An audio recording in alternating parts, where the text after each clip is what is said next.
अनॉमलस nature बघणार. आधी अनॉमलस ह्या शब्दाचा अर्थ बघायचा आपण. जाता मी ओझरला सांगितलं होतं गेल्या लेक्चरला, साधारण वरचे जे कंपाऊंड आहेत 16-17 चे सगळ्यात सुरुवातीचे कंपाऊंड इथं 11 म्हणजे ऑक्सिजन आणि फ्लोरीन याच्या ज्या प्रॉपर्टी आहेत ते इतर त्यांच्या ग्रुपमधल्या इतरांच्या पेक्षा वेगळ्या आहेत आणि हे वेगळेपण म्हणजे अनॉमलस नेचर, वेगळेपण असा अर्थ त्याचा. ओके, अनॉमलस नेचर मग नेमकं काय काय दाखवते. आपण एक प्रॉपर्टी डिस्कस सुद्धा केली होती बघा, मॅग्नेटिक प्रॉपर्टी केली होती. आधी आपण ऑक्सिजन पासून सुरुवात करूया. अनॉमलस नेचर ऑफ ऑक्सिजन काय काय अनॉमलस नेचर दाखवतं. एक सगळ्यात महत्त्वाचं ऑक्सिडेशन स्टेट. ऑक्सिडेशन स्टेट जर बघितलात, ऑक्सिजनची तुम्हाला माहिती आहे हा ऑक्सिजन ऑक्साईड तयार करतं त्यावेळेला त्याच्या -2 अशी ऑक्सिडेशन स्टेट असते आणि काही वेळेला ती +2 सुद्धा असते. +2 just like compound OF2 non metal बरोबर ज्या वेळेला ते कंपाऊंड तयार करतं त्यावेळेला त्याची +2 असते. आणि पेरॉक्साइड मध्ये येस, पेरॉक्साइड मध्ये इट इज पेरॉक्साइड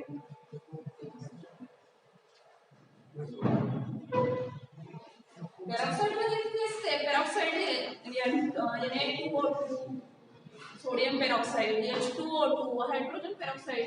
गेल्या वर्षी आपण शिकलो ऑक्सिडेशन स्टेट मध्ये सगळं. रेडॉक्स रिएक्शन मध्ये ऑक्सिडेशन नंबर आपल्याला डिटरमाइन करायचा होता. त्याच्यासाठी काही रूल्स आधी दिले होते.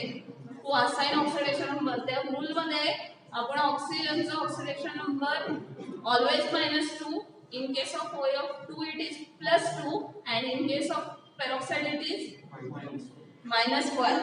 तर बघा ऑक्सिडेशन स्टेट या ऑक्सिजनच्या इतक्याच आहेत. पण जर हायर बघितलं त्याच्या पुढचे कोणकोणत्या ऑक्सिजनच्या फॅमिलीमध्ये आतापर्यंत लक्षात आलंय. सल्फर, सेलेनियम, यस, सेलेनियम, टेल्युरियम आणि लास्ट पोलोनियम. असे हे पुढचे जे चारही आहेत त्यांच्या मात्र ऑक्सिडेशन स्टेट या +4 आणि +6 असतात. हायरच्या हायर लेवल पुढचे त्याच ग्रुपमध्ये. अजून एक प्रॉपर्टी जी गेल्या वेळेला आपण डिस्कस केलेली होती, oxygen is paramagnetic in nature. Magnetism बघितलं होतं आपण, त्याच्यामध्ये गेल्या वेळेला मी डिस्कस केले बघा. It is paramagnetic in nature आणि उरलेले जे इतर आहेत ते मात्र डायमॅग्नेटिक आहेत. अशीच तिसरी प्रॉपर्टी याची जे हायड्राइड्स आहेत, हायड्राइड म्हणजे वॉटर सारखं, these are liquid. पण H2S बघा गॅस आहे.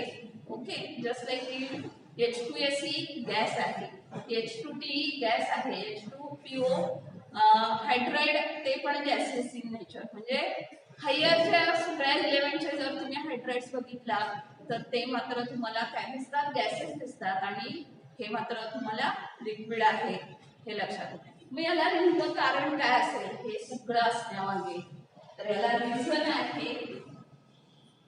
यस, रिझन इज एक तर त्याचा स्मॉलेस्ट साईज. ग्रुपमध्ये जर बघितला पूर्ण ग्रुपमध्ये 16 ग्रुपमध्ये ऑक्सिजन सगळ्यात वरती आहे आणि तुम्हाला माहिती आहे ॲटॉमिक नंबर इन्क्रीज आहे फ्रॉम टॉप टू बॉटम. ग्रुपमध्ये काय होतं, ॲटॉमिक साईज वाढत जाते. याचा अर्थ ऑक्सिजन सगळ्यात लहान आहे त्या ग्रुपमध्ये, हे कारण आहे. शिवाय त्याची इलेक्ट्रोनिगेटिव्हिटी काय असते. यस, इलेक्ट्रोनिगेटिव्हिटी कमी आहे का जास्त आहे. यस, हाय. इलेक्ट्रोनिगेटिव्हिटी हाय आहे. This is the reason behind this. And one more reason is no vacant d orbital. त्याच्याकडे d orbital नाही. No vacant d orbital. कारण काय होतं बघा, ऑक्सिजनचं ज्यावेळेला तुम्ही कॉन्फिगरेशन घेता OH, कसं लिहिणार तुम्ही 1s2 2s2 आणि 2p6. सेकंड ऑर्बिट मध्ये तुम्हाला माहिती आहे सेकंड L = ज्यावेळेला 2 असतं त्यावेळेला L याच्या व्हॅल्यू किती आहे आठवते का गेल्या वर्षी आपण एल शिकलो यस आठवते काही एलची व्हॅल्यू 0 टू n-1 म्हणजे 0 आणि 1 असते त्यामुळे एमच्या व्हॅल्यू किती आहेत फक्त 3 -1 0 + 1 म्हणजे px py pz आहे 0 आणि 1 आहे म्हणजे s आणि p आहे d ऑर्बिटल त्याच्याकडे शक्यच नाही लक्षात येते का बघा सेकंड ऑर्बिट मध्ये डी ऑर्बिटलची शक्यताच नाही कारण डी ऑर्बिटल उपलब्धच नाही त्यामुळे इलेक्ट्रॉन कुठेही उड्या मारू शकत नाही त्यामुळे व्हॅकन्सी काही राहत नाही आणि त्यामुळे त्याची ऑक्सिडेशन स्टेट जी आहे ती -2 असते +2 असते किंवा -1 असते पण बाकीचे जर बघितलं गेले +4 +6 का असते कारण ते बघा एस चं configuration S atomic number configuration पूर्ण लिहूयात आपण 1s2 2s2 2p6 3s2 3p4 आणि याच्याकडे ना यस डी ऑर्बिटल अवेलेबल आहे आपण इथे कॉन्फिगरेशन मध्ये पण याच्याकडे अवेलेबल आहे आणि ते 5ची व्हॅकंट आहे आणि त्यामुळे इलेक्ट्रॉन इकडून इकडे असं करू शकतात आणि म्हणूनच from sulphur up to polonium +4 +6 अशी तुम्हाला ऑक्सिडेशन स्टेट मिळू शकते लक्षात आलं का पण ऑक्सिजनच्या बाबतीत नाही कारण त्याच्याकडे व्हॅकंट डी ऑर्बिटल नाही हा स्वतंत्र प्रश्न येऊ शकतो बरं का explain anomalous nature of oxygen असंच सेम ऑक्सिजन सारखं फ्लोरीनचं सुद्धा अनोमलस नेचर आहे आता नेमकं काय काय नेचर आहे ते बघूया फ्लोरीन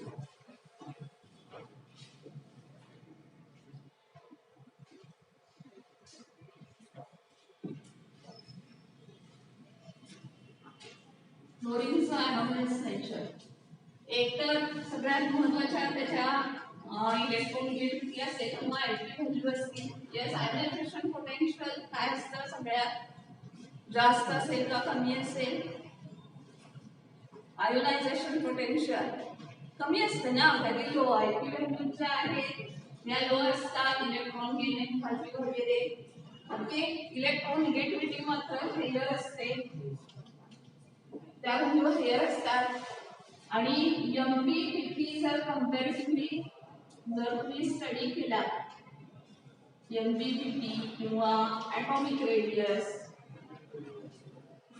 अजून हे पुढे लिहिलं नाही ॲटॉमिक रेडियस किंवा आयोनिक रेडियस ही जी आहे कंपॅरेटिव्हली म्हणजे आता समजा आपण क्लोरीन पासून सुरुवात केली क्लोरीन फ्लोरीन ब्रोमीन आणि आयोडीन याचा ऍसिडिक पण आहे पण आता सध्या आपण याचा हॅलोजन एवढंच कंपेअर करणार आहे acidic is radioactive metal totally वेगळं येतं ते हॅलोजन मध्ये हे चारच कन्सिडर केले जातात त्यातलं जर तुम्ही ग्रॅज्युअली इथं बघितलात एक इथं तुम्हाला एक सिक्वेन्स दिसतो या प्रॉपर्टीच्या बाबतीत म्हणजे एमपी असेल इथं स्लाइडली इथं स्लाइडली किंवा बीपी असेल किंवा ॲटॉमिक रेडियस पण ह्याचं मात्र असं तुम्हाला एक सिक्वेन्स दिसत नाही खूपच कमी असतात ह्या ज्या व्हॅल्यू आहेत एमपी बीपी किंवा ॲटॉमिक रेडियस ह्या व्हॅल्यू अतिशय लो असतात एक ग्रॅज्युएशन जे दिसायला पाहिजे आहे ते दिसत नाही एक टप्पा असतो ना तसा दिसत नाही त्या व्हॅल्यूमध्ये आणखी काय बघा केमिकल प्रॉपर्टीज मध्ये जर बघितलं ऑक्सिडेशन स्टेट मध्ये फारसा फरक नाहीये ऑक्सिडेशन स्टेट जी आहे सगळ्यांची -1 आहे पण ऍडिशनल जे आहे क्लोरीन ब्रोमीन आणि आयोडीन हे इंटर हॅलोजन कंपाऊंड तयार करतात हा एकमेकांशी रिॲक्ट होतात जसे की IF7 आपण गेल्या वर्षी एक्सपांडेड ऑक्टेटला बघितलं होतं आठवते IF7 कंपाऊंड एक्सपांडेड ऑक्टेटला आयोडीन भोवती 14 इलेक्ट्रॉन झाले बघा आणि त्याला मग आपण एक्सपांडेड ऑक्टेट म्हटलं तर असे कंपाऊंड तयार होतात इथं आयोडीनची हे काय बघा oxidation state can you detail काय असेल ऑक्सिडेशन नंबर वरून करू शकताय ना जर -1 फ्लोरीनची असेल तर आयोडीनची +7 तर बघा क्लोरीन ब्रोमीन आणि आयोडीन हे +3 +5 +7 अशा ऑक्सिडेशन स्टेट दाखवतात फ्लोरीन अजिबात नाही, फ्लोरीनची ओनली -1 दुसरी कुठली ऑक्सिडेशन स्टेट नाही. आणखी एक बघा महत्वाचं, याचे जे हायड्राइड आहे फ्लोरीनचं ते लिक्विड आहे, आणि it is having strong bond. त्याच्यामध्ये असं बॉन्ड आहे अतिशय स्ट्रॉंग आहे, बॉन्ड लेंथ अतिशय कमी, त्यामुळेच तो बॉन्ड स्ट्रॉंग आहे. जेवढी बॉन्ड लेंथ कमी तेवढं तुमच्या मित्रांबरोबरची जवळीक जास्त, बॉन्डिंग जास्त, म्हणजेच तुमच्या मधलं अंतर कमी, तितकं तुम्हाला इतरांना सहजासहजी बोलता येणार नाही. ती स्ट्रेंथ जास्त असेल, तुमच्या फ्रेंडशिपची स्ट्रेंथ जास्त. जस्ट लाईक इट, इथली बॉन्ड लेंथ कमी, बॉन्डिंग जास्त स्ट्रॉंग. लक्षात आलं? आणि हे सगळं अनॉमिलस नेचर आहे. अनॉमिलस म्हणजे या इतरांपेक्षा वेगळं. फ्लोरीन हा या इतरांपेक्षा वेगळा आहे या बाबतीत सगळ्या, म्हणजे त्याचा एमपीटीपी कंपॅरेटिव्हली खूपच लो, आयपी व्हॅल्यू अतिशय कमी, ओके, किंवा त्याचा ॲटॉमिक रेडियस अतिशय इतरांपेक्षा कमी असणारच आहे, पण त्यात एक जे टप्पा दिसायला पाहिजे, ग्रॅज्युएशन जे दिसायला पाहिजे तसं न होता अतिशय कमी दाखवतात ह्या व्हॅल्यू. ऑक्सिडेशन स्टेट सगळ्यांची सारखी -1 आहे, पण फ्लोरीन, ब्रोमीन आणि आयोडीन +3 +5 +7 या ॲडिशनल व्हॅलन्सी दाखवतात. ऑक्सिडेशन स्टेट दाखवतात, हे फ्लोरीन दाखवत नाही. फ्लोरीनचं हायड्राइड जे आहे ते लिक्विड स्टेटमध्ये आहे. याला कारण काय, तर strong bond length, strong bond आणि व्हेरी लेस बॉन्ड लेंथ, खूप कमी, व्हेरी म्हणजे अगदी कमी बॉन्ड लेंथ आहे आणि त्यामुळेच तो बॉन्ड काय होतो, स्ट्रॉंग होतो. हे सगळ्या त्याच्या प्रॉपर्टीज झाल्या, कुणाच्या, फ्लोरीनच्या, इतरांपेक्षा वेगळ्या. कारण काय झालं, रिझन सेम, इकडचे जे आहेत की सेम रिझन आहे. एक बघा काय, स्मॉलेस्ट साईज, हाय इलेक्ट्रोनिगेटिव्हिटी सगळ्यात जास्त आहे 4.5 ना, का 4.9 दिल्या वेळेला बघितले आपण. High electronegativity 4.5. आणखी काय इकडे आहे, yes, deep, no vacant d orbital, no vacant d orbital. आणि याच्यामुळेच डी ऑर्बिटल नसल्यामुळे तुम्हाला हा दिसत नाही. त्याच्या क्लोरीन मध्ये ऍडिशनल डी ऑर्बिटल आहे, ब्रोमीन मध्ये आहे, आयोडीन मध्ये तर एफ पण एंटर होते. आपण कन्फिगरेशन बघितलेलं आहे आणि त्यामुळे इलेक्ट्रॉन उड्या मारायला जात आहे, इलेक्ट्रॉन जम्पिंग होऊ शकतात. आणि म्हणूनच व्हॅलन्स शीट जी आहे ती -1 ऐवजी +3 +5 +7 हे इतर लोक दाखवतात, पण क्लोरीन मध्ये डी ऑर्बिटलच नाहीये. आपण आता ऑक्सिजनचं एक एक्झाम्पल बघितलेलं, सेम तसं, ओके. आणि सगळ्यात महत्वाचं म्हणजे एफची बॉन्ड लेंथ आहे, it is very less. Bond length जी आहे अतिशय कमी आहे आणि अशामुळेच त्याचं अनॉमलस नेचर आहे. आता बॉन्ड लेंथ कमी का आहे, याला कारण काय, हे पहिले काय असणार आहे, बॉन्ड लेंथ कमी असण्यामागं कारण स्मॉलेस्ट साईज, हाय इलेक्ट्रोनिगेटिव्हिटी, इलेक्ट्रॉन स्वतःकडे अट्रॅक्ट करण्याची कॅपॅसिटी जास्त, 2 ॲटम तसे जवळ, मग काय होईल, दोघं खूप जवळ येणार, बॉन्डिंग जास्त होणार क्लोज, आणि त्यामुळे त्यांची बॉन्ड लेंथ खूप कमी आहे, बॉन्ड स्ट्रेंथ इज हाय. त्यांच्यातला जो बॉन्डिंग स्ट्रेंथ आहे तो मात्र हाय आहे. समजलं हे अनॉमलस नेचर. क्वेश्चन विचारला जातो 2 मार्कला, explain anomalous nature of oxygen किंवा explain anomalous nature of chlorine, किंवा शॉर्टली मध्ये क्वेश्चन विचारले जाऊ शकतात, म्हणजे why oxygen does not show +4 and +6 valency किंवा ऑक्सिडेशन स्टेट. कारण काय असणार, हे व्हेरी शॉर्ट आन्सर मध्ये येऊ शकतं बरं का. इथं कारण काय, oxygen does not have D orbital, vacant d orbital, ते असे छोटे छोटे क्वेश्चन येऊ शकतात, किंवा एक्सप्लेन अनॉमलस नेचर. समजलाय हा पॉइंट. पुढच्या पॉइंटकडे जातो आपण.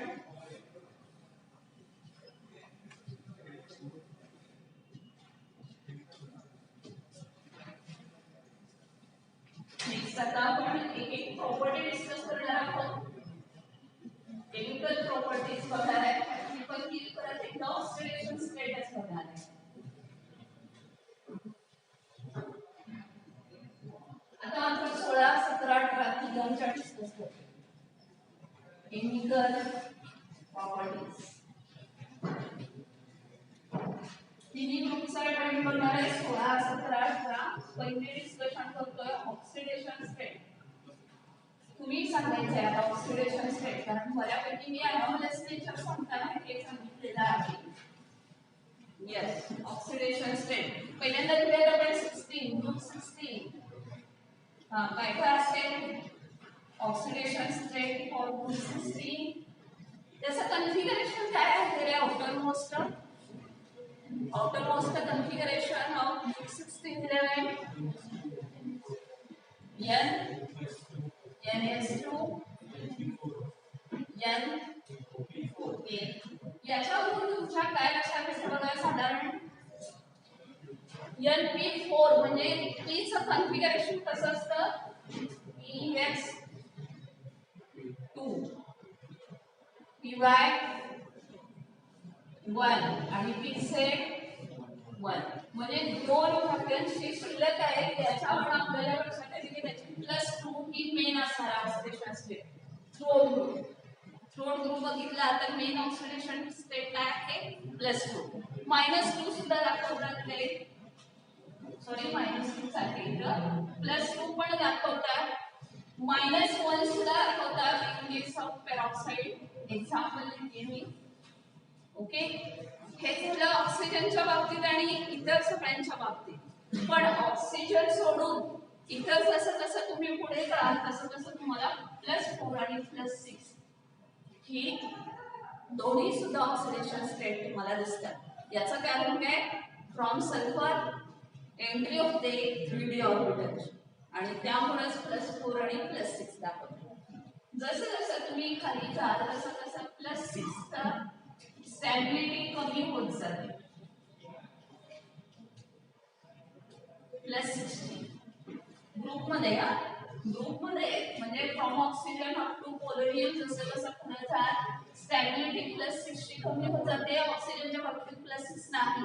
सल्फर पासून आपण कन्सिडर करणार सल्फर पासून पोलोनियम पर्यंत जाताना स्टॅबिलिटी +60 कमी होते आणि +4 ची स्टॅबिलिटी मात्र वाढते. Okay, this is about oxidation state in case of group 16. Group 16 मध्ये समजले काय काय आहे याच्यामध्ये इलेक्ट्रॉनिक कन्फिगरेशन ह्याचं आउटर NS2 NP4 याच्यावरून आपल्या लक्षात येते त्याच्याकडे 2 अनपेड इलेक्ट्रॉन आहेत याचा अर्थ त्याची -2 ही ऑक्सिडेशन स्टेट परमनंट थ्रोट पूर्ण ग्रुप मध्ये. पण काही वेळा ती +2 असते लाईक OF2 काही वेळा पेरॉक्साइड मध्ये ती -1 सुद्धा असणार आहे. ऑक्सिजन सोडून हायर एलिमेंट मध्ये मात्र तुम्हाला 2 दिसतात ऑक्सिडेशन स्टेट +4 +6 +4 +6 का दिसले due to vacant 3d orbital. Stability of +6 in group decreases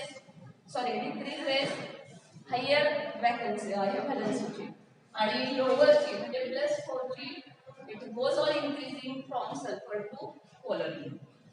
आता आपण बघूया ग्रुप 17. ग्रुप 17 चं तुम्ही डिस्कस करणार आहे बोला मग असे सांगून झाले सगळे पॉइंट. ग्रुप 17 ऑक्सिडेशन स्टेट बोला कन्फिगरेशन पहिला घ्यायचं काय आहे NS2 NP5 PS2 PY2 PZ1 म्हणजे only 1 electron they can share म्हणजे देऊ शकतात. त्यामुळे त्यांची तीनही ऑक्सिडेशन स्टेट सगळ्या हायड्रोजन फॅमिलीची -1 ही त्यांची ऑक्सिडेशन स्टेट आहे.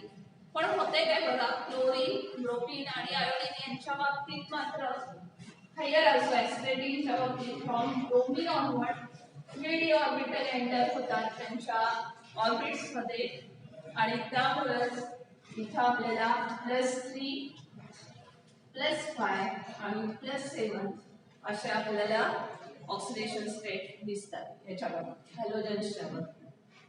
Yes, what about inert gases? 18, group 18. Configuration NS2, NP6, PS2, PY2, PZ2 सगळेच्या सगळं पॅक झालेलं आहे. ओके, त्यामुळं हे जनरली झिरो व्हॅलंट आहे, इनॅक्टिव्ह आहे, इनर्ट आहे असं म्हणतो आपण त्यांना, म्हणूनच त्याला इनर्ट गॅस म्हणतो.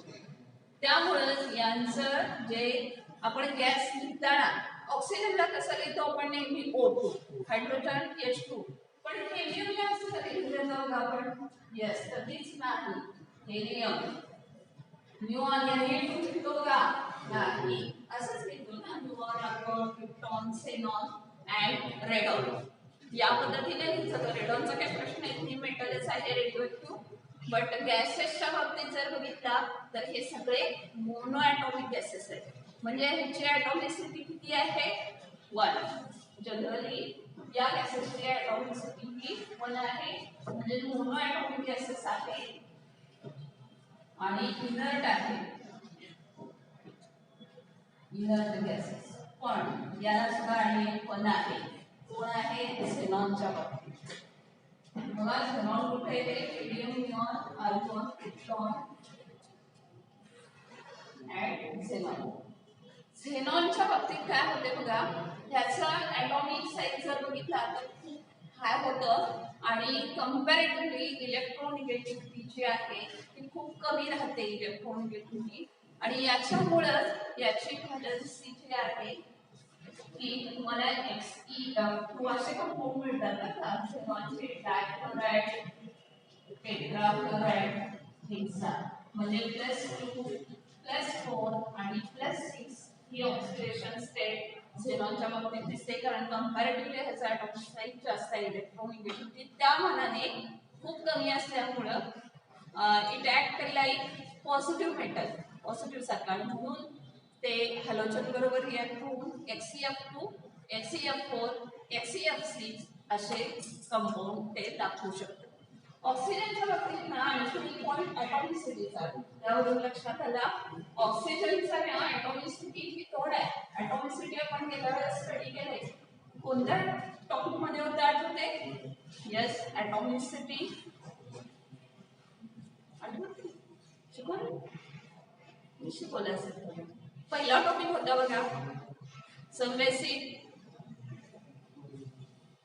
पहिला टॉपिक तुमच्या टेक्स्टबुक मधला पहिला टॉपिक.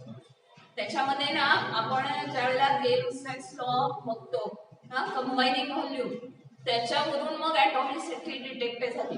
ऍक्च्युली गेल-लुसॅकनं तो लॉ दिल्यामुळं आपल्याला प्रत्येक गॅसची ॲटॉमिसिटी माहिती झाली. त्याच्या आधी कॉन्फिगरेशन वगैरे असं फारसं काही माहित नव्हतं, पण गेल-लुसॅक्स लॉ बघून ॲटॉमिसिटी आपण देऊ लागलो. आणि ऑक्सिजन, क्लोरीन, हायड्रोजन हे डायॲटॉमिक आहे, म्हणजे या फॅमिलीमध्ये जर तुम्ही ऑक्सिजनच्या फॅमिली लिहिता तर ऑक्सिजन 2 लिहितो, पण सल्फर कसं लिहितो? येस एनिबडी, सल्फर फॉर्म्युला बोला.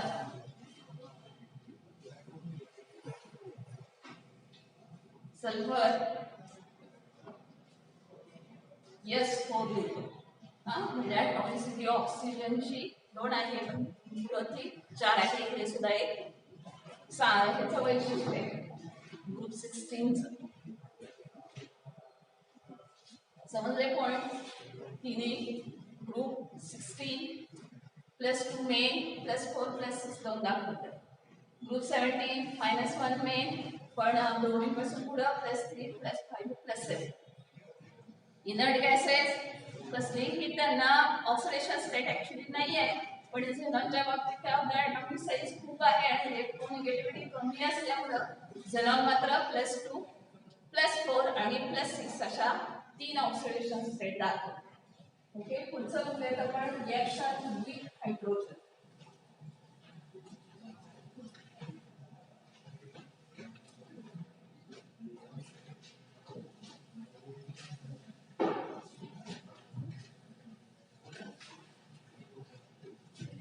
Yes, reaction with hydrogen.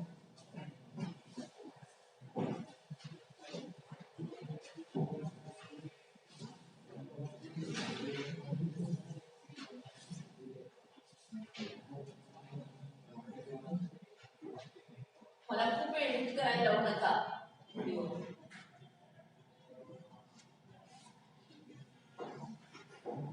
Reaction H2 hydrogen.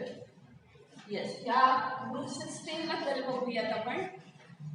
All elements group 16 चे ऑक्सिजन पासून सल्फर सगळेच.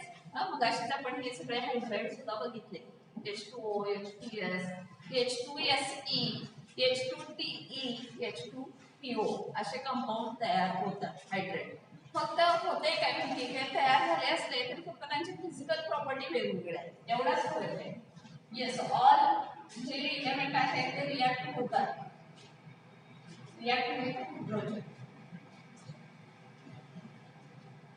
आता तुम्ही यांच्या मला फिजिकल प्रॉपर्टी सांगायचे. मी सगळ्याचा फॉर्म्युला लिहिते. H2O, H2S, H2SE selenium, aluminium आणि H2PO पोटॅशियमचा hydride. Yes, tell me the physical properties of H2O. सांगता येईल पटपट. किमान कलर, ऑर्डर आणि स्टेट एवढ्याच अपेक्षित आहे. फार काय त्यांनी एमपीपीपी डिस्कस केलेलं नाही. बोला H2O colourless, odourless liquid. Okay, odourless liquid. What about H2S? It is yes. Okay. Colorless. बघितलं H2S तुम्ही गेल्या वर्षी आठवते का बघा, आपण OS प्लस सेकंड ग्रुपची टेस्ट घेत होतो. OS प्लस थोडासा HCl आधीच घातलेला असायचा. त्या टेस्ट मध्ये हीट करायचं स्लाइटली आणि साईडला जाऊन ती एक ट्यूब इन्सर्ट करत होता बघा H2S गॅस. ती जर ट्यूब अशीच वर धरली असेल तर लक्षात आलं असेल त्यातनं येणाऱ्या गॅसला रंग नाही, बट हॅव ऑर्डर. कसला ऑर्डर होता रे? खूप प्लेझंट. खूप प्लेझंट होता. No, it is having bad odour. बॅडेंट असं म्हणतात, म्हणजे अगदी नकोसा असणारा ऑर्डर असतो त्याला. रॉटन एग सारखा स्मेल, पण रॉटन एग प्रत्येकानं स्मेल केलेलं नसतं म्हणून मी ते एक्झाम्पल नाही दिलं. बॅड ऑर्डर असतो थोडक्यात. ओके, एकदम नकोसा वाटणारा उग्र वास असतो. कलरलेस आहे. Yes, these are colourless. Odour मात्र आहे. बॅड ऑर्डर म्हणूया आपण. रॅडंटनेस असतं ऑर्डर. आणि येस, इथून पुढचे सगळे सेम प्रॉपर्टी. सगळे H2PO सगळे हायड्राइड, हायड्राइड सगळेच्या सगळे हे कलरलेस आहेत, हॅव्हिंग बॅड ऑर्डर आणि गॅसेसच आहे. ओके, ओनली ऑक्सिजनच्या बाबतीत जे हायड्राइड आहे ते लिक्विड आहे. Colourless, odourless liquid. Okay, this is hydrogen reacting property about group 16. Group 17 कडे वळूया. You are well known about group 17. तुम्हाला HF माहिती आहे, HCl माहिती आहे, HBr माहिती आहे, HI माहिती आहे. सेकंड सेक्शन मध्ये तर सतत स्टडी केला, त्यामुळे सगळ्या प्रॉपर्टी तुम्ही सांगणार आहे. Yes, HF, HCl, HBr and HI. This is liquid आणि बाकीचे सगळे गॅसेस आहेत. हे लिक्विड असण्यामागं कारण काय? अर्थातच स्ट्रॉंग बॉन्ड.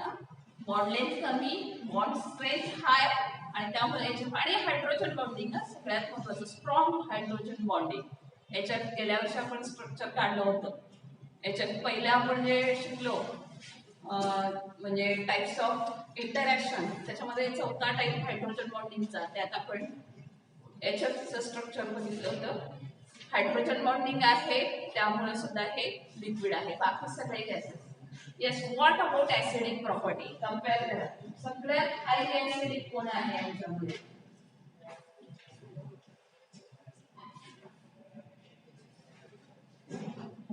Highly acidic. पण हायली ऍसिडिक होते, ऍसिडिक कंटेंट धरून बॉन्ड डिसोसिएशन एन्थाल्पी सगळ्यात जास्त कोणाची असेल?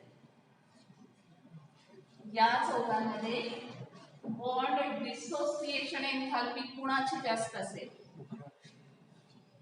बॉन्ड डिसोसिएशन एन्थाल्पी कळली की ऍसिडिक नेचर कळतं.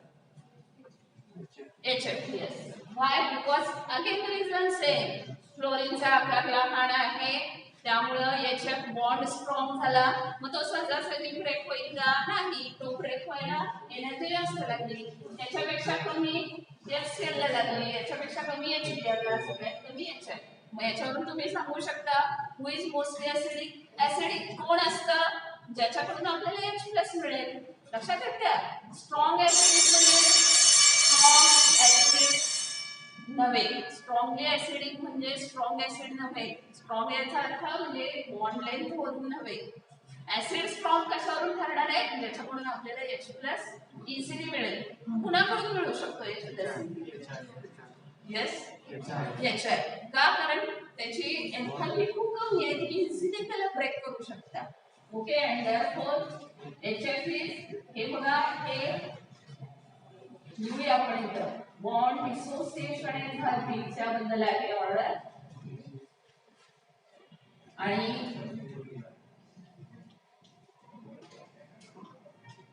ऍसिडिक कोण असणार आहे? अर्थातच हायली ऍसिडिक. जर ऑर्डर बघितला तर HI is highly acidic, HBr त्याच्यापेक्षा कमी, HCl त्याच्यापेक्षा कमी, HF सगळ्यात कमी ऍसिडिक आहे.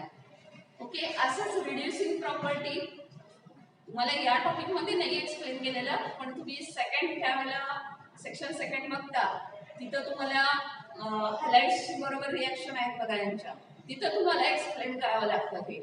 येस, स्ट्रॉंगली रिड्युसिंग एजंट कोण आहे? HI. रिड्युसिंग म्हणजे जो H पुरवतो, जसं जो H देतो तो हायली ऍसिडिक, तसंच जो H देणार आहे तो स्ट्रॉंग रिड्युसिंग एजंट. आणि HI स्ट्रॉंग रिड्युसिंग एजंट आहे, त्यामुळं तुम्ही बघा मिथेन आणि HI ची रिएक्शन करत, I2 ची रिएक्शन करत नाही. मिथिल आयोडाईड मिळवायचं असेल, क्लोरोमिथेन तुम्हाला इझिली मिळतं. मिथेन घ्या, क्लोरीन गॅस घ्या, just expose to sunlight, yes you can get methyl chloride. पण मिथेन आणि आयोडीन चला मिक्स करा, कांट पॉसिबल. CH3I तयार होत नाही. का?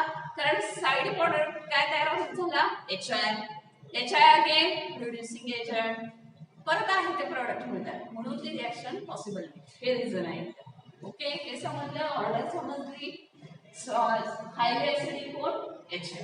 ओके, आता येत 18 कडे. What about HI? Sorry, 18 group 11. 18 group 11s are inert gases. They does not react with hydrogen. समजलं? In case of inert gases, these does not react with hydrogen.